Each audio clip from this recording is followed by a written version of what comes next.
Hi, Rishi Sunak. I've got so much to say, but such little time. My name is John Watt, and I'm one of the COVID vaccine injured in this country.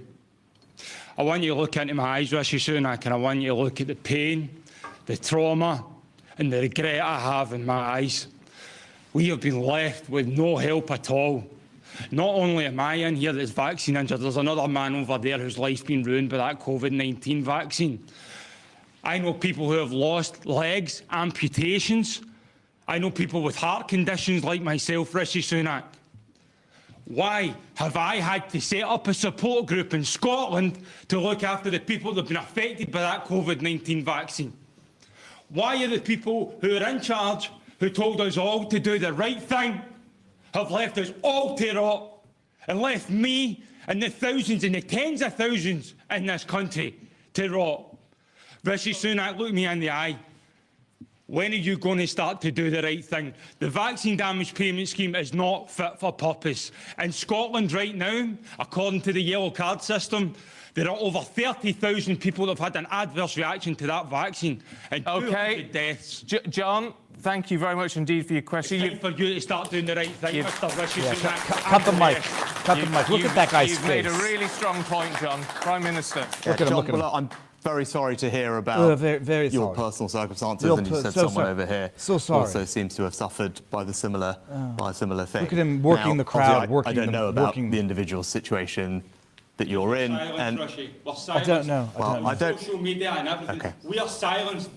We are the most silenced people in this country. Silence in the press because my story in the press had to go to the government for comment, and they made them take all the stuff out.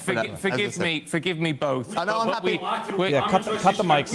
No one. Okay. John, no one is saying. Okay. I've lost my house, my wife, and a successful career. And sir, you raised some very valid points. I'm sure. What I've got to say is, so you've raised some points. We're moving on. Thank you. Let's let Rishi Sunak try to. Do you see the way he drinks from the water bottle in the beginning? I'll get to I'm a filthy, grubby politician is what he is. We haven't got you on microphone, and as you know, we've got to get through this. I'm sure we can raise your points with the Prime Minister at a later date. But in the meantime, Prime Minister, if you could cover the issue. I'm very happy to. Very happy to. There is a wrong way vaccine compensation scheme that's in place, as you. A vaccine compensation scheme might be the accurate way of describing it, Rishi. We've got it in Canada too. Alluded to in the NHS. Obviously, everyone individually will work through their cases. It's difficult for me to comment on anyone's individual case. I'm sure you'll appreciate that. I'm very happy to go and look at the cases, and I'm sure. Very happy to go look at your cases. Rishi, you might want to use a different phraseology there.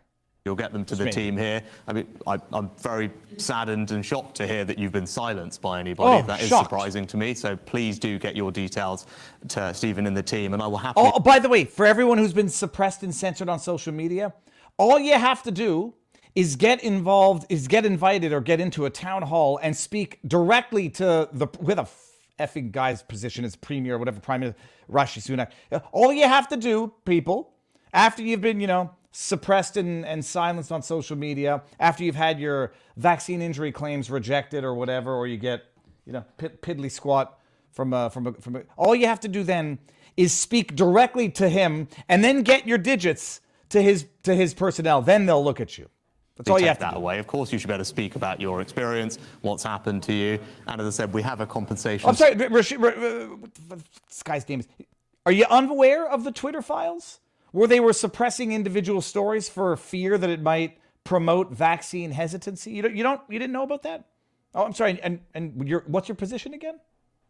Scheme in place for that, and I'll make sure that we're working through that. Obviously, I think you'll appreciate it's hard for me to comment on your specific circumstances, just not knowing them, and those things are. Forgive me, sir. We haven't got a microphone on this. Prime Minister. Our viewers and listeners won't be able to. I think the last thing I'd say is, we went through a pandemic. Like everyone else. No, like everyone else. At the points when it came to the vaccine, those decisions were always taken on the basis of medical advice from our medical experts. We were just following orders, you see. We don't say it with a German accent anymore. Times have changed. We now say it with a British accent. We were just following orders from the medical experts. To tell us as politicians, who are obviously not doctors, about how best to roll out the vaccine, what was in the public health interest, the priority order, how that should be done, who should be eligible. That was something that the doctors recommended on, and that's something that we followed. Now, obviously, if there are individual circumstances which haven't It's an worked amazing out, thing, by the way. Viva just following orders. Yeah, oh, no, you can't say that. Don't compare anything to that blip of a historical anomaly known as World War II. Viva just following orders. Oh no, it's much more different, you see. The history doesn't repeat, but it tends to rhyme. And so now you have Rishi Sunak, the Prime Minister of England. Oh, well, they told us what to do, you see. And then we did it. So when they told us that the Jews were vermin and disease carriers and we had to quarantine them, you see, we were just following orders. Oh my goodness. I mean, what's an amazing thing is I didn't actually think it could get much more damning after the guy asked this question. And then Rishi Sunak opened his beautiful, beautiful mouth. Gosh. It's just amazing if you say it with a British accent. It's very sympathetic, yes. It's almost like you did not just commit atrocities. What's that? We were listening to the experts who we immunized. The experts that were paying us. Oh, yes, we listened to them as we told you what to do. And threatened cutting off your livelihood and locking you in your home if you didn't. We listened to what they told us to do after we immunized them, and now we know that they lied to us. But sorry, sir. Please give us your numbers, and we'll go and check out your heart later on. Yeah. Yes. A lot of chat that I want to bring up here. Not the hey Viva, hey potato. No, I want to bring this one up. Liberalism is a mental illness. It's an amazing thing. I've seen people become lefty, liberal as they get older, and I don't know how to qualify it as anything else other than maybe not a mental illness, but diagnostic, determinative traits that are very common, if not ubiquitous. Is that not the right word? Common thread through all. They begin to take themselves very seriously, you see, and they think that they're smarter than everyone for merely following the people who they have deemed to be smarter than everyone. They lose their sense of humor, they lose their introspection, they lose their self-reflection and insight, and they become absolute bloody tyrants, I tell you. Oh, my goodness. We were all going through a pandemic, you see, and so what you do in a pandemic is you experiment on humans. I mean, that was the lesson that we learned from Nazi Germany, right? That was the lesson from the Nuremberg Code. Well, when you're in a time of crisis, made or man-made, you experiment on humans. Oh, I'm sorry, you see, I was just doing what Dr. Mengele told me. Oh, you're not supposed to do vivisections on live pregnant women? Oh, I'm so sorry. I was just doing what the Emperor of Japan was telling me to do. This is real stuff, by the way. Oh, what's that? You're not supposed to kill all of your test subjects while administering drugs to them, as Bayer did with Holocaust women? Oh, I'm sorry. We were just doing what the experts told us to do. Don't blame me. Blame them.